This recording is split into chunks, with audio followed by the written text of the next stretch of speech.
Morning, everyone. Thank you very much for joining us at the Resolution Foundation this morning. As the government publishes its industrial strategy, and I think we'll hear a lot today about sectors and a little bit about place, but we want to focus on place because it's clear that the inequality between different places in the country will continue to be a driving political and economic force. And if you're interested in regional pay inequality, we have a real treat for you today. We have two reports for the price of one, which I'm particularly delighted about, both focused on regional pay variation and on that for younger workers in particular.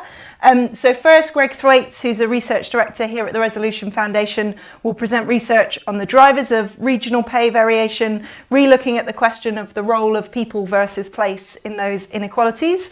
And then delighted also to be joined by Xiaowei Xu, who's a senior research economist at the Institute for Fiscal Studies, and we'll have some highlights from her piece of research also out today on the role of mobility in young workers in driving those regional pay inequalities. Who moves and how much of the regional pay inequality does that explain? And then we'll be able to put those together and unpick some of the policy implications. And to do that, delighted to be joined by Henry Murison, Chief Executive of the Northern Powerhouse Partnership, who has many years of experience there, also previously as a director there, and really looking forward to your perspective on how we can make place-based policy effective, and also by Rachel Taylor, leader of PwC's UK Government and Health Industries team, and really looking forward to have her perspective both as a large employer located all around the UK and an advisor to many more such employers. So hopefully that will make for a great discussion, and without further ado, over to Greg. And first of all, let me thank all my co-authors, I think 4 of which are in the room, and then there's one who isn't. And also to the funder, which was ESRC via the Ministry of Housing, Community and Local Government. So what are we talking about today? What we're talking about today is regional inequality across the United Kingdom. So what you can see here on this chart is how productive each area is, and then how much the wages are on the vertical axis, and you can see that these things are hugely dispersed. And you can compare Torquay down at the bottom to London right at the top. The size of the blob here is how big the labour market is that we're talking about. And you can see here this huge variation across regions. And the question is like, why? And what, if anything, should we do about that? And that's what we're going to get into today. So why does pay vary so much across the country? There are basically 2 broad possibilities here. The first one is that the people are different in different parts of the country. So it could be that all the workers with high earning potential are in certain places, like say London or Cambridge, and that these people would earn lots of money wherever they were, but they all happen to be in certain places. Then there's a second possibility, which is that the places themselves and the jobs available in them, the firms in those places, are different. So the jobs in London, for example, would pay more to all kinds of workers. And that's another reason why you might see that inequality. And what I'm going to do today is talk about some research where we try and break these 2 things down, tease them apart. But why am I telling you this? Why do we care? It has important policy implications, that's why. So if it's mostly the people who are different in different parts of the country, then it doesn't matter so much where those people are. And moving people or jobs around might change inequality between regions, but it won't make the country as a whole richer, because those people are going to be doing more or less the same thing for more or less the same money wherever they are. So that's one possibility. Then the second possibility is that it's the places. And if it's the places, then we can actually increase aggregate GDP. That's something that we haven't been doing very much recently, something that the government wants to see more of. We can do that by putting more people within reach of the best jobs, because there'll be more people doing these good jobs, and then the average is going to go up. So that's why we care. So our new finding today is that places are more important than we previously thought. So previously, most of the literature on the UK and to some extent other countries found that it was mostly the people that are different in different parts of the country. But today's result is that place is a bigger deal than we previously thought. And I'm just going to give you one slide on how we figured this out, trying to break it down as basically as I can. So we use this very cool new data set, which is also the one that Xiaowei is going to talk about today, called the Longitudinal Education Outcomes data set. And this basically is everyone in the country who's an English school leaver who was born after 1985. So there are millions and millions of people in this data set, and it's got your education, like your key stage 1 results, it's pretty scary, like your A-level results, all kinds of demographic information, whether you had free school meals, how much you've earned ever, and where you earned it, for everyone born since 1985, more or less. And then what that enables us to do is break down any individual's wages into place effects and people effects. So you can see my equation here. So let's say we've got someone in the data set called Alice, and we see her wages, and we know where she works, and we have some information about what she's like, but not very much. And then what we're able to do is measure how Alice's wages change as she moves around the country. Not just Alice, but Bob, and then like 5 million other people moving around the country. And we can infer the place effects as we see these people move around the country. So when someone moves from London to Liverpool, or vice versa, we can see how their wages change. We can figure out how much of their wages are coming from them being in London or Liverpool. And then we can figure out the difference as well, because we know how big the Liverpool effect is, and we know the wages of the people who live in Liverpool. We can work out the person effects of the people who live in Liverpool as well. When I say we, I mean mostly my co-authors in the audience, because it's very complicated. But that's how we do it in very simple terms, and that's the power of these new data that I'm using today and that Xiaowei is using as well. Here is, I guess, our main finding. So what you can see here is a breakdown of the inequality in wages between places into people effects and firm or place effects and the covariances between the two. And let me break this down for you a tiny bit. So what you can see in the dark blue bars is how much we think are place effects. And in the red bars, how much we think are people effects. And in the green bars, it's like how much is a mix of the two. So the best or the highest earning people living in the places with the best jobs. And what you can see here is that with the data that we used to have and the techniques that we used to have, you've got like a small contribution, only a tiny 12%, and a massive 60% from the people effects. Then with our new data in the middle bar, but still using the techniques that we used to have, you can see we double the size of the place effect. And I think this is probably because younger people are more homogeneous than the population as a whole, so the people effects don't vary so much amongst younger people. And then if you move to the right-hand bar, that's today's result. You can see that fully 1/3 of the inequality in earnings between regions comes from the place effects. So that's much bigger than we thought, 3 times bigger than we thought, and you can actually get bigger numbers still if you place more weight on bigger areas. So that's the first result today. Place matters hugely. Now let me tell you about this colossal green bar here, which I haven't really talked about very much. That's called covariances or sorting. So that's about the highest earning people going into the best places.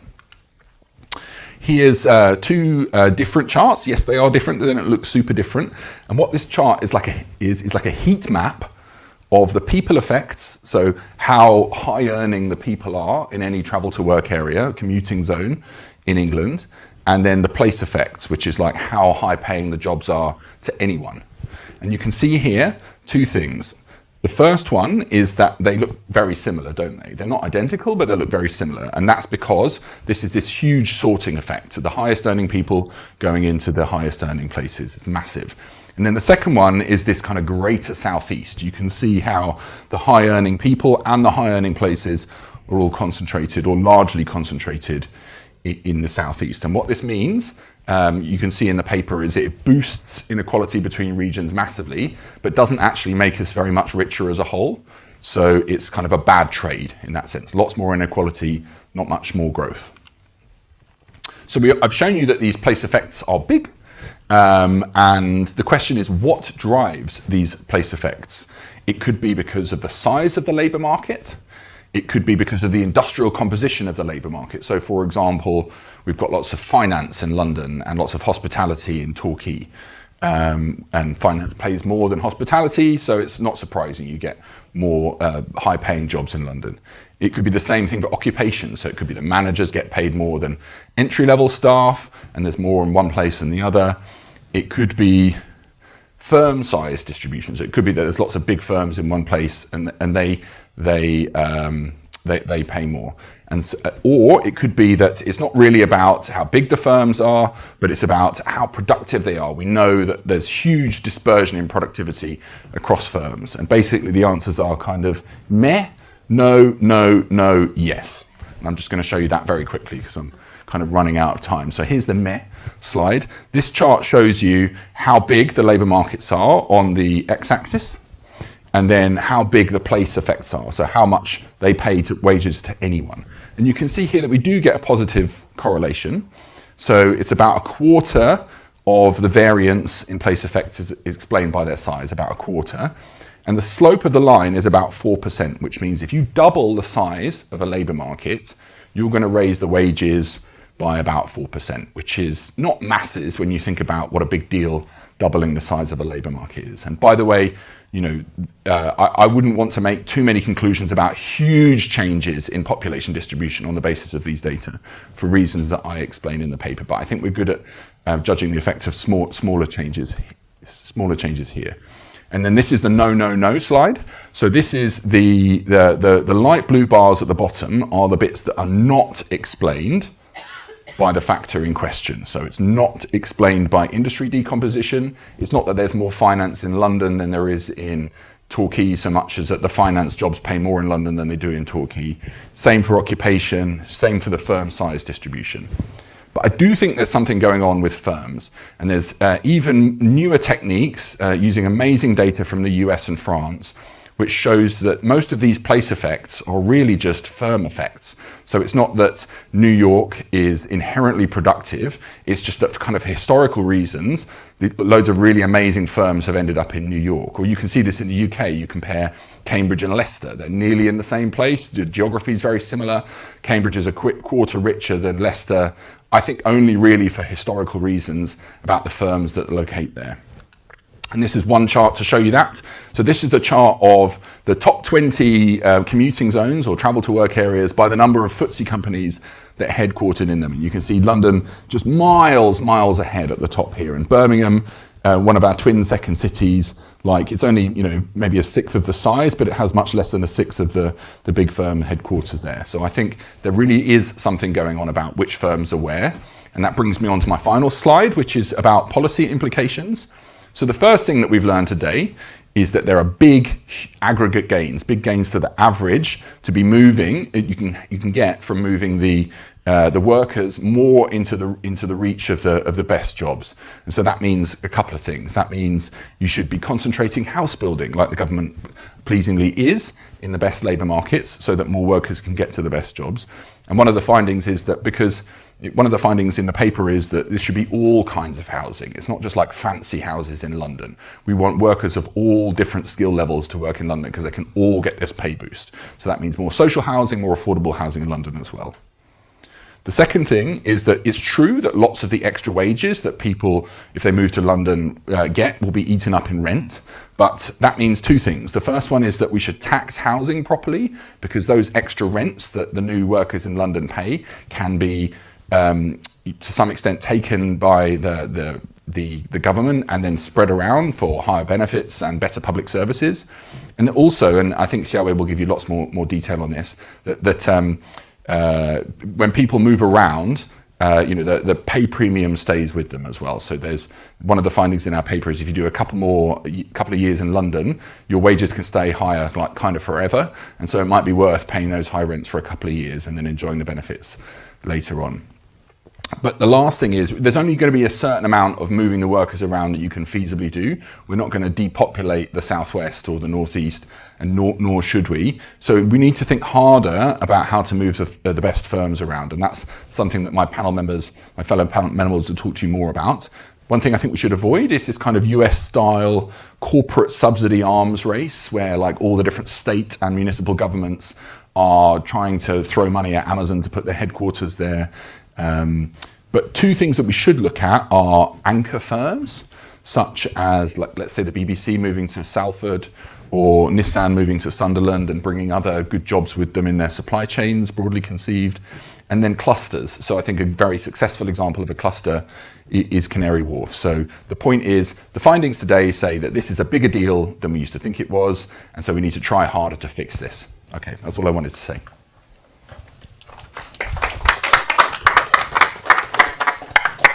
Thanks, Greg. Shall over to you. Brilliant, thanks very much.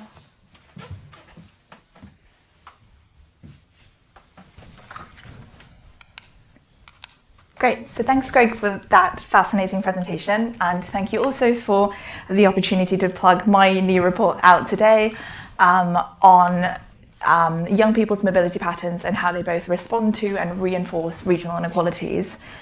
I think these two reports are hugely complementary in that they use the same data source, the LEO data, but look at regional inequalities from two slightly different perspectives. So I'm going to draw on my report to make sort of 2 points on the work that Greg has presented.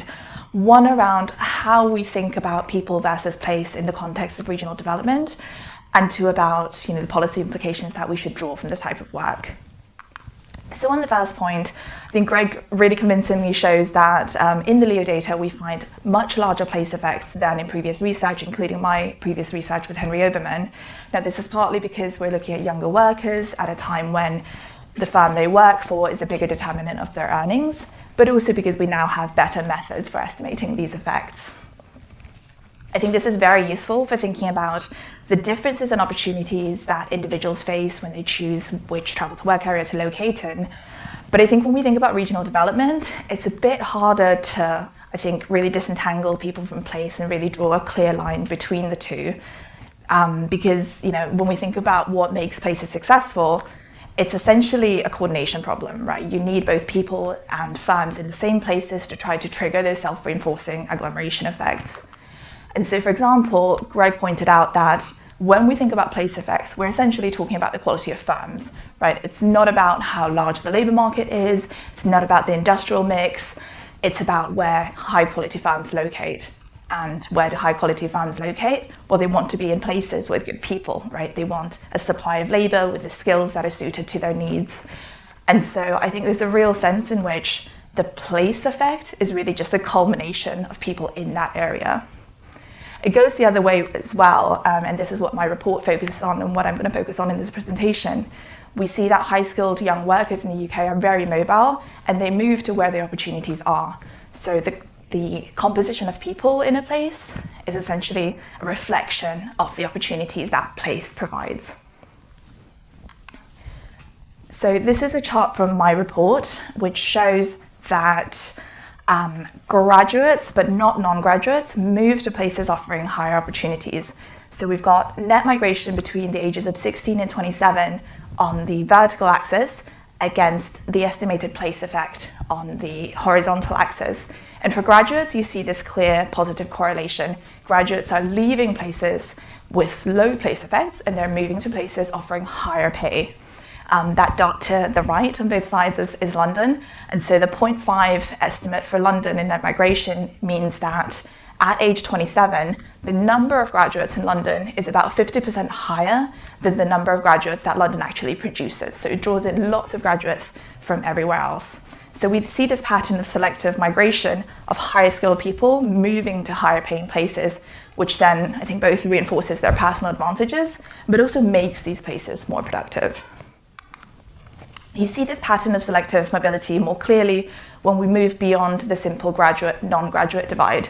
So here I'm looking at people by their GCSE scores, and we know that GCSE scores are a really good predictor of people's A levels, the degrees they get, their earnings later on, so it's a really good measure of cognitive ability. And then plotting across the GCSE distribution, what percentage of people are living in a new travel to work area somewhere outside their hometown by age 27. Separately for people who are from London, so already grew up in the best labour market in blue, and for people who are not from London in green. And you see that for people who don't originally come from London, there's a real positive correlation. So the higher their GCSE scores, the more likely they are to have left their hometown by age 27. So not only are higher skilled people more likely to move, they're also more likely to move to better labour markets. So here I'm taking the movers in those green dots, and I'm showing what percentage of these movers are either going to a higher paying travel to work area, as in a place with a higher estimated place effect, and what percentage are moving specifically to London. And you see that at the very top for the top 5% of GCSEs, about 2/3 of movers are moving to a better travel to work area in terms of the labour market opportunities, and about 1/3 are moving directly to London. Now, I should say that these two charts that I'm showing look at ages 16 to 27. You might think that as people get older and they want to settle down, have kids, maybe you see some of these patterns reversing and that they leave London and go back to their hometowns. I show in the report that that's not the case, and in fact, if you look at mobility patterns between 27 and 32, that exacerbates geographical inequalities. That's because lots of people are moving for the first time at these older ages, and the people who do return to their hometowns tend to be the lower skilled. I think one interesting feature as well, Greg notes in his report that you see job-to-job mobility declining across the board. But if you look at young people's geographical mobility specifically, that's actually been increasing in recent years. So here I'm showing the probability for people born in different cohorts, the probability that they live outside their hometown compared to similar people born in 1986. So that's controlling for their age, the place they're from, their demographics, educational characteristics, and so on. And you see that mobility has been increasing over time, especially for graduates, which I think implies that mobility is playing an increasing role in driving these regional inequalities. Okay, so the second thing I wanted to bring up was the policy implications that Greg talks about in his last slide. So he presents a set of policy implications, and I think you can separate them into two buckets, right? There's policies that lean into the places that are currently productive, allowing more people to move into them by building housing, etc. And then there's policies to try to shift the economic geography, shift activity away from London and bring better firms to other places. I think given that people are so important for where firms choose to locate, there's a bit of a tension between the two, right? There's a tension between, do we encourage even more people to move to London, or do we try to get some of these high-skilled people to move to Manchester or to other cities? So there's no IFS house view on this, but my personal view is that we definitely need more of the latter. So based on my report, this idea that you can encourage people to move early on in their careers and they bring that experience and those skills back home, it's not borne out in the data. It's sort of wishful thinking. Even though lots of people do leave London as they get older, the majority are moving to a new place rather than returning back home. And of the people who are moving onwards to a new place, half of them move to areas that directly border London, right? So it's really the southeast that's gaining from this mobility. And those who do return home tend to be lower skilled. So I'm not convinced by this idea that you should encourage early career mobility in order to promote regional development outside London. I think more fundamentally, I think it's hard to believe that the concentration of economic activity in London doesn't lead to wasted opportunities and wasted potential elsewhere. We know that in places like Cumbria and Lincolnshire, more than half of graduates who live there are not working in jobs that require a graduate degree. It's also not a stretch to go from there to thinking that perhaps young people growing up in these areas will look around at the opportunities available and decide not to get that graduate degree in the first place if they need to move all the way to London to take advantage of that education. It also has an effect on social mobility in that it's going to be graduates from richer families who are more able to make that move. So overall, I think this is really important and interesting research that Greg's presented. But I think it's important to sort of not try to pit people in place against each other, but to recognize that these things are really intricately interlinked and we need both when we think about how to make places successful. And it's important to spread opportunity more widely and not further concentrate activity in London. Thank you. Thanks. Brilliant, thank you. And I guess, Henry, two reports there that both, I think, in the end say we need to put more effort into moving the opportunities and the jobs and not just moving the people. And we'll come back to delving into detail, but really interested to get your perspective on, you know, how that feels in practice and what works. Yeah, no, it's really interesting stuff. And both at the Northern Powers Partnership, but also some of our similar business groups outside London, we collaborate with Business London through something called the Growing Together Alliance. We're very interested in this work, and the Brunel Centre, Business West and ourselves are particularly interested in graduate premiums, because those have been declining over time. That's the other half of the kind of the second presentation you just saw, is that the premiums are getting worse and worse outside London and South East. And so that exactly that effect of, would you, if you had no intention of moving to London, rationally get a degree in certain subjects? For example, if you lived in the examples that were just given, there is an argument that you're right, actually, that the rational actor says, actually, you know what, my degree wouldn't be worth very much here, I shouldn't bother getting one. And that's obviously, in an economy where we know many of the opportunities will require access to those type of skills, however you gain them, that is potentially very problematic.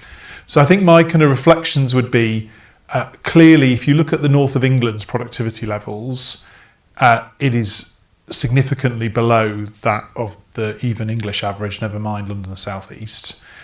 We would say, you look at the kind of the premium you would want to get on wages. So our economic strategy for the north of England says by 2050 you would want to add an extra £6,000, give or take, maybe a bit more actually, to people's salaries, which would be alongside creating new employment. So you'd want to create another 1 million highly skilled jobs. And that isn't all in Manchester, right? So that's the challenge with the kind of Manchester-Birmingham hypothesis that we'll get into, is that is by its nature quite inherently limited.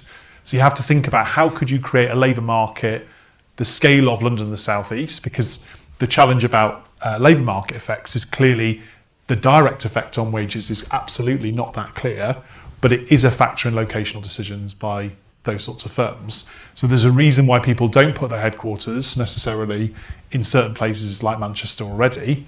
Some do, but not every business that has a big presence in Manchester chooses to do that. And part of it is that even Manchester's labour market is quite constrained, even though it's one of the largest outside London. So the opportunity to attract talent is absolutely part of those firm level decisions. And that's when this gets really fun, right? Because you start to delve into, as we're about to, hearing from the PwC decision, what is it that's guiding individual firms' decision making about the types of jobs they put in different places? And some research we're about to publish is going to look at the ability to raise the productivity of firms and increase their demand for particularly graduates. So we know that the issue in the north of England isn't just about headquarters locations, but actually about the number of innovative firms that require graduate skills. So we don't have enough scale-up businesses and established businesses that need graduates. So the challenge is, how do you stimulate more of those types of firms? And that debate about what would work, and we've worked with Durham's Business School to think about calculating the exact financial benefit that would have to Treasury, because there is a significant benefit in terms of tax revenues, in terms of reducing the other costs that come from the levels of inequality we have in these regions. So the kind of downside to all of this is there is a cost to UK public spending of having large parts of the country with lower wages than London and the South East. The UK's public finances are not sustainable unless we fix this problem. And our broad hypothesis would say, you build Northern Powerhouse Rail, so you create a labour market, not just a Greater Manchester labour market, but a wider Northern labour market that is as attractive to investment as, say, London and the South East is today. You also sort of think about how you could create more innovative businesses and also make the long tail of businesses more innovative, so that you create more absorption, particularly for graduates in those firms. And then finally, and there's clearly some implications about stimulating a demand for skills that currently isn't there. And then sort of finally, you look at those particular opportunities which are not going to benefit London and the South East in particular. So if you look at the decarbonisation of the economy and the government's investment in that, carbon capture, for example, is happening on the Mersey and in the Tees Valley, right?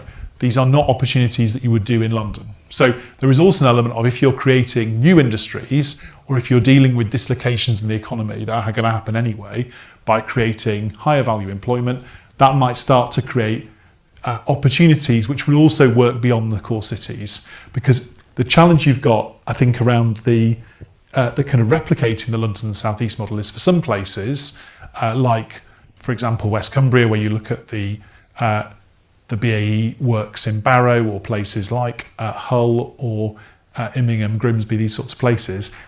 Even if you improve transport, these places are quite a long way from, never mind Leeds, for example, in the case of the Humber, or even Newcastle, which would probably be the nearest big city if you're in West Cumbria.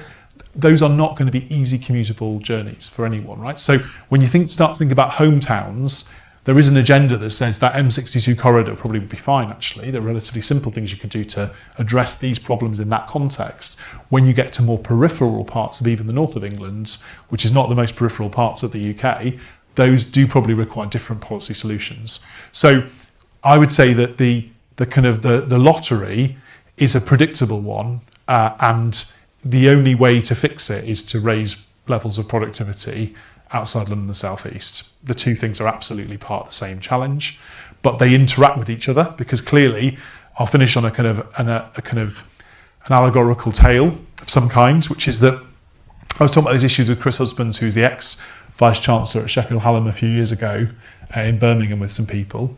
And we were talking about the fact that clearly in the case of his university, in order to get the best outcomes for his students, he needs lots of them to come to London and the South East, because otherwise the value of his degree and his graduate premium will be depressed, and the value of his degree and his ability to continue to gain consent from UK government to fund his graduates long term and fund his institution will be eroded. So the challenge you've got is that successful northern institutions have to live within the constraints of reality as it is today. And so it's not just the idea that somehow institutions in London and the South East are benefiting or are perpetuating the system. Any institution, particularly around the graduate space, is a live participant in the realities of this market, because it is a market. Degrees have a value and people are extracting value from those.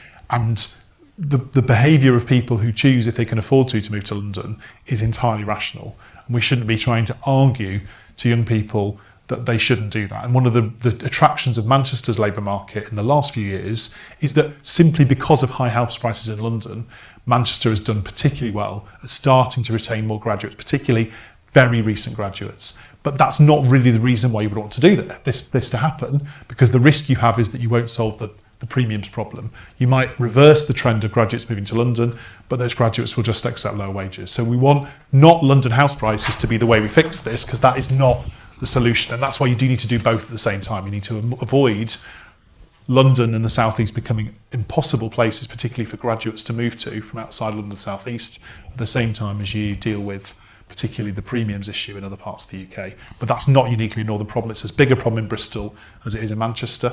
And so that requires a set of policy solutions that are probably place specific, but also that speak to each other, so that when we're solving these problems in one part of the UK, we're doing it in a way that's joined up for other places as well. Great, thanks, Henry. Thank you.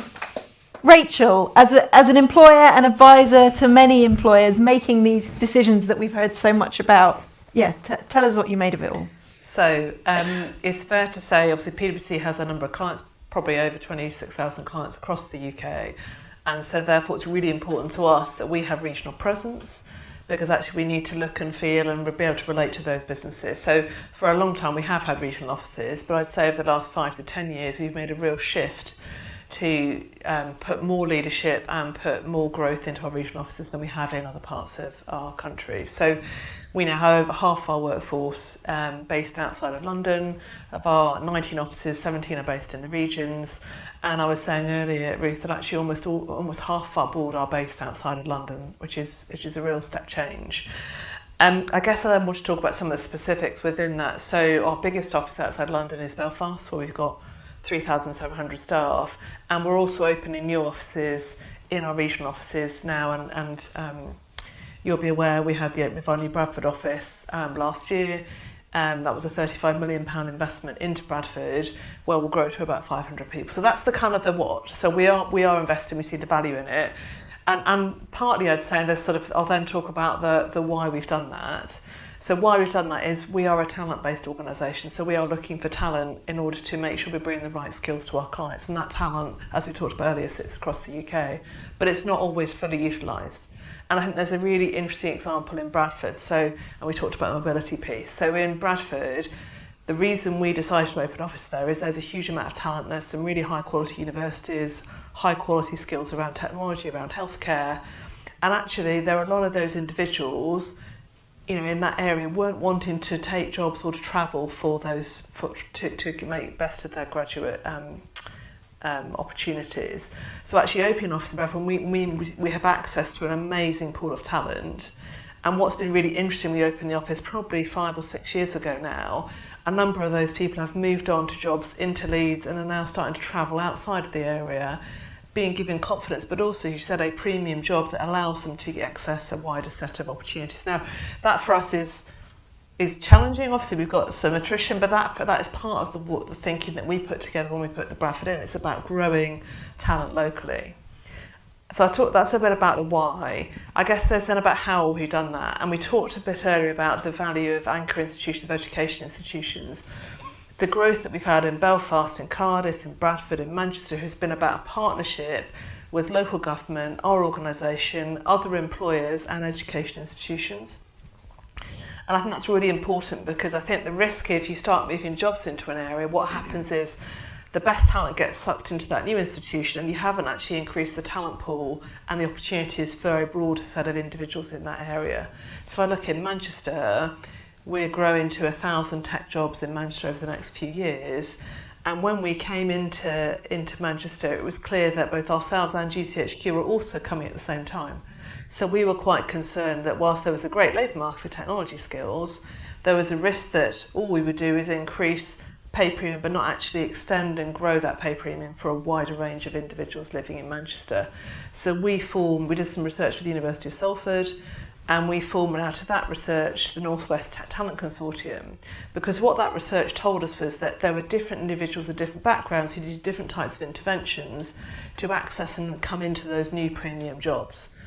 And therefore, and rather than all those organisations doing different things separately, if we came together in a consortium as businesses, rather than offering 12 schools programmes, we'd offer one schools programme in order to make sure that those young people had better access to those opportunities. So there's something for me about, you're doing this because it makes a difference to my clients. We're giving clients advice on this, but you've got to be clear why you're doing it and how you're going to do it. And it's not just the business itself that can make that change. It's got to be done with local government, with higher education institutions, and also, much more importantly, with that ecosystem of employers in order to make the difference.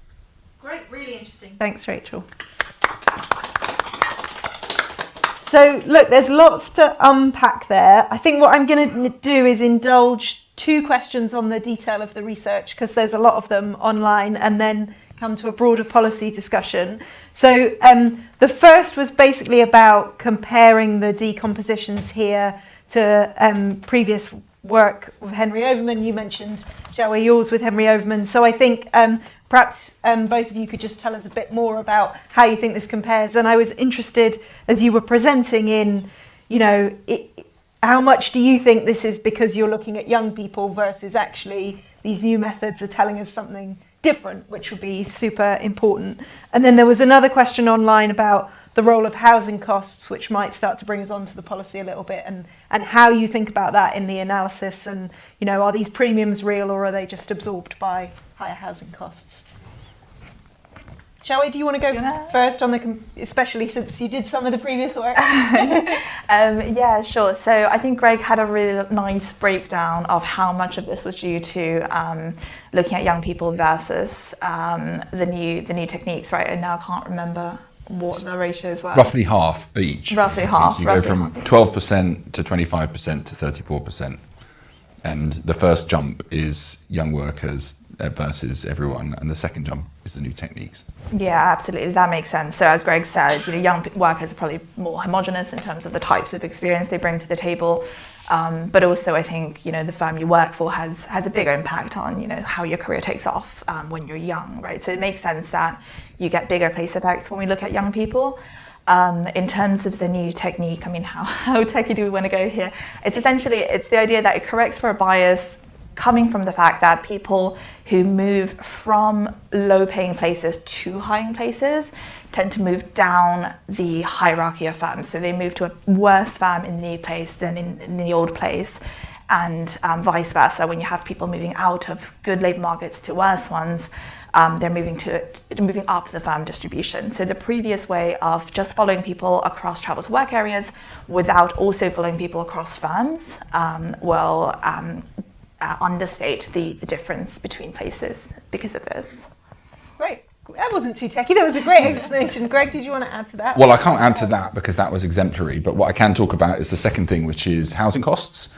So it's certainly true that when you look at these in terms of real terms for the wage earners, how much money they can earn and what they can spend it on, those differences are hugely attenuated, right? So you have to earn a much, much higher salary in London to cover especially your higher housing costs. But there are some other things which are more expensive too. And then the question is, well, the first thing is to say that that's what you would expect if people to some extent can move around, that there are some very basic but kind of canonical results in the literature which say that you shouldn't really see much difference in wages adjusting for personal purchasing power because people can move around to exploit higher wages. And so all the difference in wages you see is going to be taken up by higher living costs. Now, those are kind of polar, that's a kind of as far as you can get. The real world is probably some way short of that. But then the question is well, what do we do about this? And we have a terrible system in this country for taxing land and housing. We've got council tax, which is regressive, outdated, 35 years old valuations. We've got a stamp duty system which discourages people from moving. And I think what we need to do is reform that for all sorts of reasons. But one of them is to help spread the benefits of mobility around the country. So what you'll see if more people move to places with very strong labour markets and you build more houses there, that's going to be good for the people who already own the land in those areas, either the landlords or the owner-occupiers or the farmers or whatever who've just seen the price of the land that they own jump because it's got planning permission. And what we can do is we can tax those land rents more and better than we do now, and then we can spread those benefits around. So even if the workers themselves aren't as much better off as it might seem, they'll still be somewhat better off, but the country as a whole will be better off, and the government will be better off and can cut other taxes or use the money to reduce child poverty or improve public services. So I still think it's worth doing, even if a big part of the wage benefit is taken up in the form of higher costs. Great, thank you. Did you want to add to that? Yeah, could I just add to the housing cost point in the sense that it affects how we think about inequalities, right? Because we know that low-income people spend a higher share of their income on housing costs. And so if you're a very high earner, the higher housing costs in London are probably not going to outweigh the increased salaries you're going to get here. That's not true for the lowest earners. And that's also probably why we have high poverty rates in London, in the sense that you've got all these high-skilled people moving to London, pushing up housing prices, and that's affecting people who live in London on low incomes. Yeah. And so I think it's quite important that Greg picked up housing supply in the policy implications, and that we don't want to replicate this model elsewhere. If we were to try to make another city successful, we don't also want to just push up housing costs for the lowest paid. Yeah, and I think it's got relevance too to some new things the government's doing, like the Oxford-Cambridge corridor, and what sort of houses do you build there, and do you build across the spectrum, or do you just build fancy houses, as Greg put it? Let's come on to the policy implications a bit more then, and we had a question which maybe we can bring up for Centre for Cities, which is directed to Greg, but I wanted to also link it to some things, Henry and Rachel, that you said. And Henry, you kind of alluded to, is this all about Birmingham and Manchester, or do we need to think bigger than that? And Resolution Foundation, as this question refers to, has previously said, one of the key drivers to better economic growth in the UK is these two second cities, Manchester and Birmingham, whose productivity just looks very low compared to their size. And so boosting those is sort of where we would put our marginal eggs in our basket. Whereas I think you were saying maybe something a bit different from that, and it would be really good to unpack that. And Rachel, I'd love to get your perspective too on the extent to which, when we think about places outside of London, we should think about Manchester and Birmingham, or we should think broader than that? I'm going to defer to Greg on the exact kind of definition of what a good labour market would mean. I think Paul's question is characteristically spiky and welcome for being so, because I think you look at that interaction and say this is an obvious problem that these second cities. I think our former chair Jim O'Neill called Manchester the second city last week, which is always a controversial thing to do in this country for reasons I'm never quite sure, but it seems like a perfectly reasonable thing to argue. And I think you look at it and go, even if Manchester got significantly bigger, in this work you can see that directly that wouldn't necessarily have a huge impact on wage levels. Directly, it might have an indirect benefit, I would argue, but that's the evidence for that is not in this work, right? So you have to go and prove that some other way. That's right. And I think my sort of starter 10 would be that the original kind of Jim O'Neill vision was that you would, if you look at the M62, you have got genuine counterweight to London. So the two places where size really did matter on the charts we saw earlier were Greater London and Heathrow and Slough, which you could argue is really part of Greater London, depending on how you define the labour markets. But essentially those places where scale really does matter. So that is the reason why there are some of us who argue that if you want to go after a big labour market, and if you look at the what's happening in other parts of the world, if you look at how China and India are developing, they are absolutely going down the mega city argument, and they're starting from scratch without the constraints of history, and they're choosing an economic strategy that we could choose, right? Because you look at the north of England, sort of squint a bit. Do you mean look at, apart from the Peak District in the middle, Sheffield, Leeds, Manchester, not really distinct places? Do you mean in economic terms? Identity terms, absolutely. But if you look at them kind of, and you look at how big professional services firms treat those markets, right? They do serve those markets in a joined up and linked up way. There will be one person in many of these firms, right, who manages, in this case in PwC, case in lots of the businesses, where one person will manage that business unit because it makes sense, because often the clients are distributed, often the talent moves around a little bit, but that doesn't happen in most of the rest of the economy. So in large, very well-developed firms that are very well run, they find ways to maximise the value of those business units across that geography. But most of the firms don't expand in that way, because if you're a firm based in Sheffield, you look at how hard it is to get to Manchester by road or by public transport, and you go, bit tough that, I don't know if I want to do that. So there is a sort of, and I always use the example of Skybet, which is now part of All Stars, a big tech business in Leeds 10 years ago, in order to get talent in Sheffield, they had to open an office there. They were a big Leeds-based business.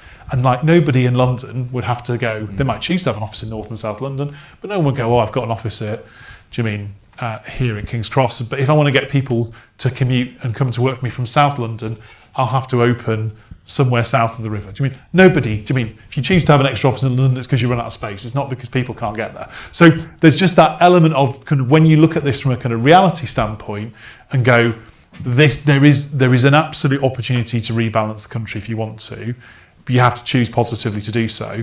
And I always use the example of this research debunks one of the kind of great classics of the Green Book of old, which is if you moved a job in the HS2 business case from London to Manchester, that was considered a disbenefit because the Treasury didn't accept that person moving up would bring their wage premium with them.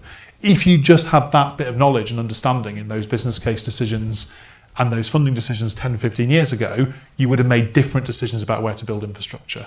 Because if you'd realised that moving a productive person from London, either for the first time or back to the northwest, has a real value to it that isn't actually a disbenefit to the economy, but potentially a big benefit, you would have been able to count those benefits in that business case rather than have to net them off against the things you were going to do that were considered positive. So I think the practicalities of how we make economic decision making in this country have got to reflect some of this evidence, because it is good evidence that shows that there are some opportunities if you can move people and if you give people, more importantly, a good reason to move, because whether it's getting skills or whether it's moving to Manchester or anywhere else, people will do that if you make it a rational proposition. People often have to do it for other reasons, but those aren't things we policymakers should be encouraging, right? You shouldn't be relying on the fact people can't get decent childcare and have to move next door to their mum or dad in the north of England, or that because they can't afford to get a house to have kids, they feel they have to move back to where they might be from. Do you mean those things people do, but they're not economically rational, and they shouldn't be the reason we encourage people to do these things.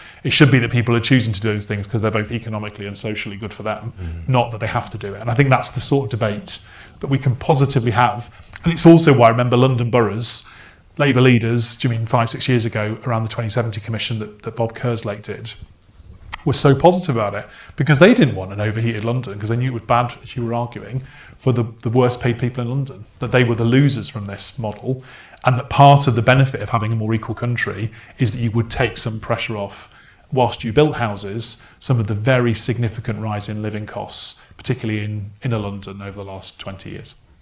And it sounds, Henry, like you welcome the Green Book changes. Do you think they've gone far enough? Do you think this government is taking a different approach? Do you think there's anything else they should be doing? I think that it's really welcome, and I was reflecting on the former IFS director's comments in the Sunday Times yesterday in his comment piece, because I don't think anyone's arguing that we should invest in things with terrible value for money, but the BCR is not the only way of calculating the return. There's also the strategic case, and that's been historically undervalued. And if you're comparing different things you might want to do you mean just something having what appears to be a relatively low BCR is not a reason not to do it? Because bluntly, the transformational effects of doing lots of things in the north of England are significantly greater than just doing, say, Northern Power Rail in isolation, or just doing redistribution of innovation funding. You do all those things together, you get a bigger benefit. That's not how Green Book appraisal is done. And it will never be done that way. So how you use that strategic case to say, actually, we're going to do these 3 or 4 things, they are going to have reinforcing effects, and that's why we should do them. And yes, the BCR might not be that brilliant, but we've done lots of things in London that didn't have a great BCR. Jubilee Line had a pretty terrible BCR, and by the time the price of the project went up, it had an even worse BCR. Would anyone argue now that we shouldn't have built the Jubilee Line? There were lots of projects, as Tom Forth, who's, I think, a soon-to-be colleague of Paul's at the Data City, has argued there have been many good projects in the north of England that had good BCRs that didn't get funded. So as much as the Green Book reform is really positive, I think it can be overread that just changing that's the only thing, because we've also not used the previous ones we had as positively as we should have done. And it's really the undervaluing of the strategic case that is the biggest problem. And that culture has to change, which isn't just about what you write down. It's also about how does a sort of junior economist at the Department of Transport using their web tag software behave? Because a lot of this stuff is in the detail of how you do the modelling. Yep. It's not even necessarily about what policymakers say they care about, or about those decisions at the end of the line, because what benefits you choose to count, whether you look at Bradford's benefits bill or the cost of the health service in that city, which is all very problematic for government when you're making decisions about infrastructure. Historically, we haven't done that. If you look at the full cost to the Treasury of income inequality and regional inequality, those are things we should want to tackle, because they are, in the end, in the interests of reducing the deficit long term, which should be the Treasury's overwhelming objective when it comes to long-term decision making. Rachel? Yeah, I think there is something here about what does it do to encourage businesses to do things differently, because these are really interesting topics for policymakers and really critical to have the right infrastructure in place. But actually, when it comes to businesses, they don't think about the best labour market. They think about a whole range of indicators that are important to them. So if I think about clients of mine who are thinking about where they place their organisations, it's a blend of what are the education providers, what are the ability to have a good relationship with the local authority, are they supportive?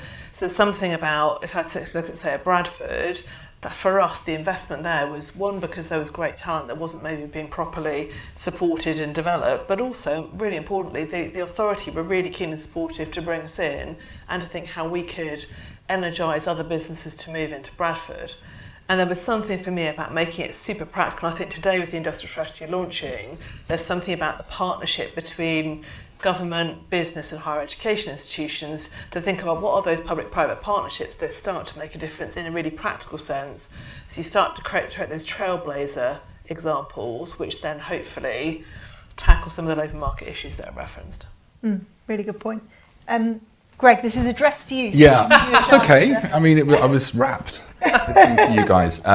So I think I used the shorthand, the best labour market, in the presentation to mean those labour markets that pay higher wages in general to anyone, irrespective of their personal characteristics. Manchester doesn't score very highly in our new estimates or in existing estimates, and especially when you take account of its large size. So in that sense, it's not as good as it should be, and I agree with the premise of Paul's question. And I think what I suppose you can think about different kinds of places in the UK. So there are places with already very healthy labour markets in the sense of high wages and available jobs. And some of those places are very big, like London, and some of them are much smaller. You can see in our paper there are lots of pretty small but very good labour markets. Like Cambridge is not a big place, but it has high wages. Then there are places which look like they're underachieving, like Birmingham and Manchester, and I think that's got to do with the composition of the firms there. I agree very much with what Xiaowei and others on the panel have said about this being about a collective action problem and how do we get enough businesses to jump together. And I think we need to think about this question anew. Then there are some places which are kind of both small and underachieving, and they may be geographically very peripheral as well, both within England and then also the wider UK, where there's lots more kind of peripherality in Wales and Scotland because of the geography of those places. And I suppose I don't see an immediate prospect of turning those into good labour markets on this definition. So I agree with Henry that you need to think about what else can you do for those places. And that might be, for example, increasing minimum labour standards and the minimum wage so that every job is a decent job, and that might mean that some things get more expensive. It might mean reallocating public spending and making sure that the places are nice places to live, even if they're not as good a place for your career as a Newbury or a Cambridge. Joey, did you want to add anything? Yeah, so I think on this question of size, I think the fact that Manchester and Birmingham aren't particularly productive in the UK is often used as an argument for, size doesn't matter in the UK. I think we definitely shouldn't take that conclusion. The size of Manchester and Birmingham is partly a historical remnant, right? These were huge industrial hubs. When they deindustrialized, people didn't move out of them in the way that one might expect, because we know that people, especially the lower skilled people, are not very mobile in response to local shocks, and so they remain big cities, but they're not as high skilled as other large cities would generally be. If you look internationally, like across every country, essentially there is this correlation where you don't have these historical constraints between the quality of the labour market and the size. So I think we should think about how to make Manchester and Birmingham denser to take advantage of their size, where transport is a huge thing, right? You need to be able to pull everyone into the city centre easily in order to take advantage of that size, rather than saying, oh, size doesn't matter. Yeah. I think the reflections I'd make on that is that, and we've got some work out this Friday, obviously there was the ONS's own work on the last year and the last recent years of data, looking at regions, but the productivity trend most recently over the last 20 years is that London's productivity, very worryingly, is not very positive at all. In fact, it's been quite anemic in terms of growth. And Greater Manchester's growth, looking at previous year's data, and we've gone and looked at it again in other parts of the UK, other city regions. Like if you look at last year's data and the kind of previous 20-year data set, Greater Manchester is closing the gap with London and the South East. Now, not as quickly as you might want, but in terms of the trend, it's absolutely going in the right direction. And what you would argue is that you could potentially get that trend to go faster if you did various things. But it's not like we're still in 1991. So as Ciro rightly points out, like there was a point where the northern cities probably bottomed out, if that makes sense, and they reached the end of what was a very negative kind of doom loop of kind of what had happened in terms of the deindustrialisation. They've been coming out of that period, and I think there is a challenge in terms of the kind of growth potential of the UK, which was that it was possible 20 years ago, even 10 years ago, to rely on London and the South East to continue to generate the taxes that would then pay for public services for all the rest of us, including people like me who live in around Bradford. Now, the problem is that that's just no longer sustainable, because wages in London have been higher, but the productivity gains that we're then paying for public services to underpin the rest of the country, not just London, have been eroding. So if you want to maintain a decent set of public services, you've got to fix this problem. And the mechanism of wages is part of that, because that's also the incentive that's going to get people to move or stay, right? So the operation of wages is a key price signal in whether that trend is picking up or not. Does that make sense? And at some point, particularly because there is a level of constraint, right, that how many young people already live in Manchester or already graduate from Manchester. So it's one thing to capture those people who might be there, already, but you are going to have to, for example, particularly start to really reverse graduate premiums if you want to change people's behaviour, and to change the behaviour of university vice-chancellors who quite rightly encourage and think some of their students should move to London, because at the moment that is still the rational thing to do, despite the fact that we know for the country we need something else to happen. And that imbalance between real person behaviour and what you would tell your own kids to do, right? I always use that test. People in the North of England say, it's terrible, these young people move to London. I say, so when you bought that flat for your kids so they could get a job in London, that was entirely a rational thing to do, right? So at the moment, in reality, the only thing that's stopping people from moving to London, as was rightly said in the presentation, is that for some people it's just not financially possible. So the inequality in who's choosing to move to London amongst graduates is a particularly worrying thing about the nature of social mobility in this country. Now, I'm still more worried about the difference between ending up in prison and ending up with a skilled job as a plumber in a outer lying part of a northern city, because that's probably a bigger social mobility problem, but they're all problems we should care about. So you brought out that tension really well, Henry, between how we would like things to be and then dealing with them as they are. And there's a version of this which says dealing with things as they are. The wage premium that it gets from being a highly mobile young person means that what we should worry about is who's got the ability to be mobile, how we support more people to move to productive labour markets. But clearly that in the end has this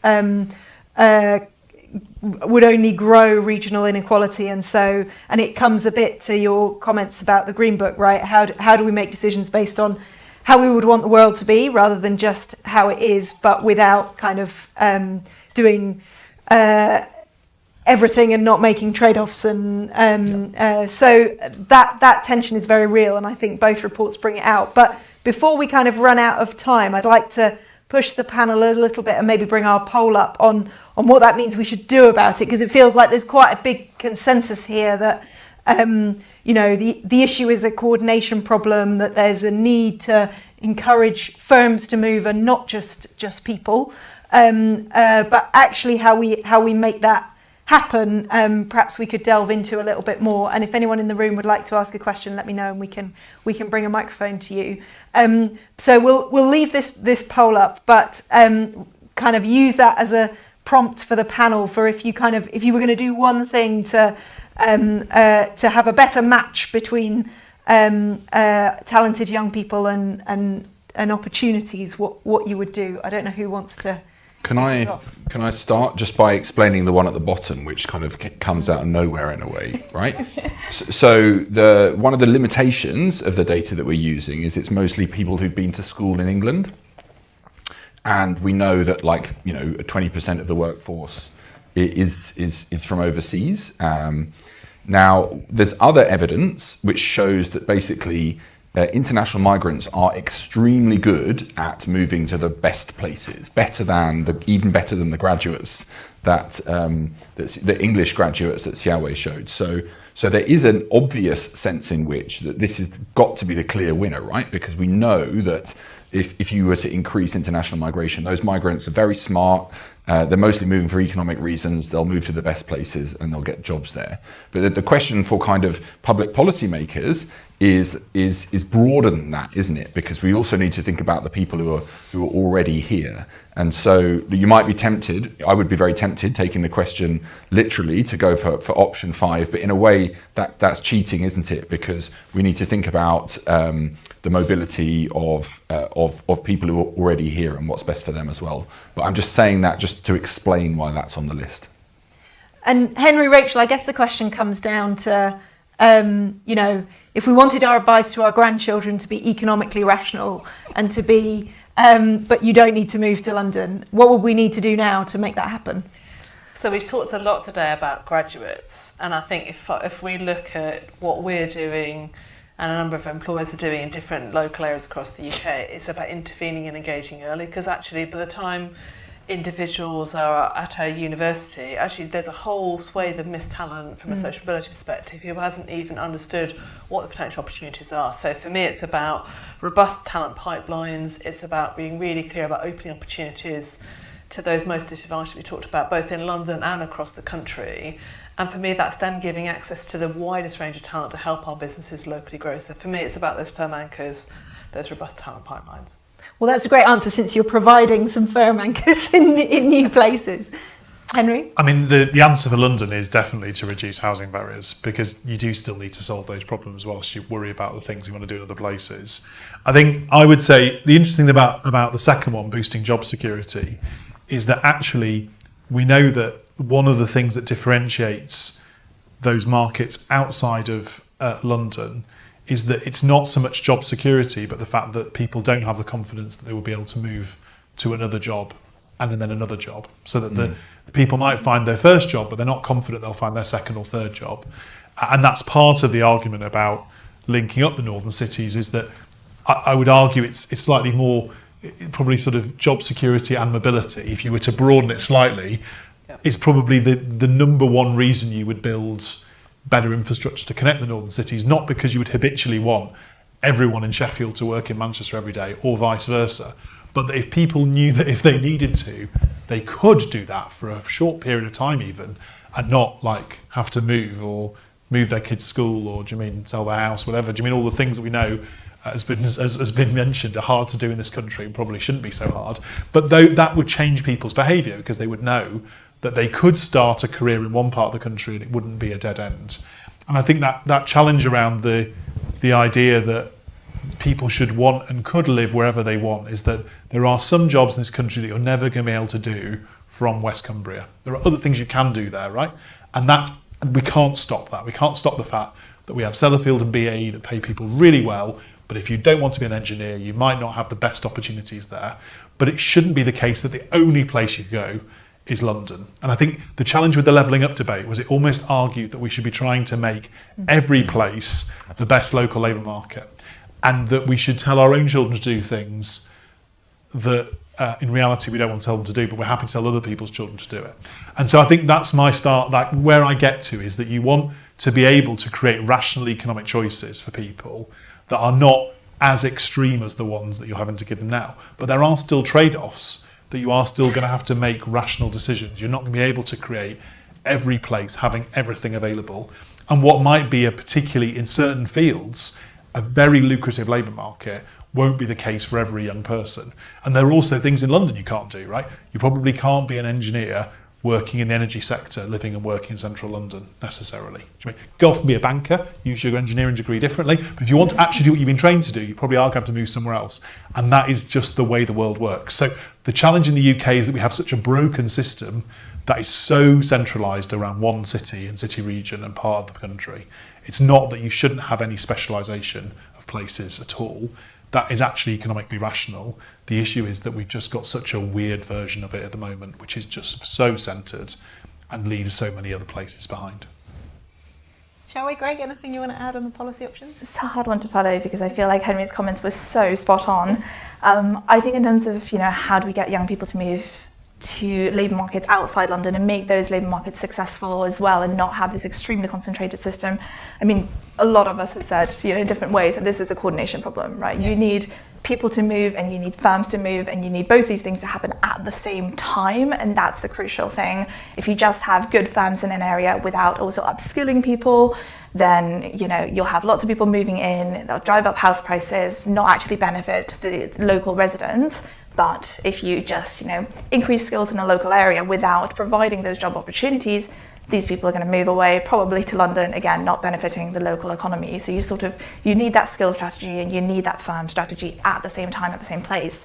Now, the thing is, governments are actually quite useful for coordination problems, right? Solving coordination problems and identifying, okay, this is the area, the region we're really going to invest in.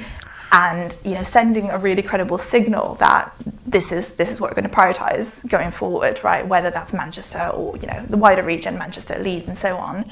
But I feel like that's something, that's a choice, right? And politically, I can see that it is difficult to say that, okay, instead of trying to spread investment too thinly like the last levelling up strategy did, what we're going to do is focus on a couple of realistic places to concentrate activity and really to try to create a counterweight to London.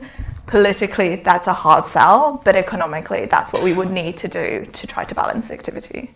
But it's a really interesting point too about the role of the public sector here, which we haven't talked much of, but the government employs a lot of people and has some power about where it employs those people and the coordination failure. Greg and I have debated whether moving Parliament outside of London would be one of the radical ways to shift the kind of concentration of political and economic power, and whether we should think sort of more radically about things like that. Although the government obviously is moving some civil service jobs outside of London. But I feel like that's a case in point for trying to spread investment too thinly, right? It's spreading a couple of hundred people here, a couple of hundred people there, rather than saying, okay, we're going to make Manchester the new hub and move lots of civil servants, including very high skilled roles, into this place. Yeah, good point. Yeah, I guess I'd say one thing quickly about housing barriers. In fact, two things quickly. The first one is that there is a problem with building tall blocks of flats in the UK at the moment, post-Grenfell. And many of the densification things we're talking about now require that in London, but also Manchester, Birmingham and other places. It's quite a small pedestrian point, but we need to fix it. It's a really important housing barrier. Another thing I'd say about housing is that housing benefit and benefits more generally, and the role that they play in facilitating job search, maybe a little bit away from home, is an important thing. And people of my age, I'm 47. I was talking to a friend. We both grew up in council flats. Hers was in Doncaster, and mine was in Brixton. And she moved to London and claimed the dole and housing benefits and was able to look for work straight after university in a way that I didn't need to because I was already in London, and in a way that she maybe couldn't do now because of changes to the benefit system. So when we're thinking about housing barriers, let's think about that too. Great. Well, look, thank you so much to our panel. I better see the results of democracy as well here. Interesting. So actually, we've been talking a lot about the need to move firms and opportunities, but housing barriers clearly on people's mind too. So great that you ended on that, Greg. And I hope we've given you food for thought as you read the industrial strategy, which should now be out. And I think lots there for us to chew on about, particularly this dilemma of how we make it's changing as we speak.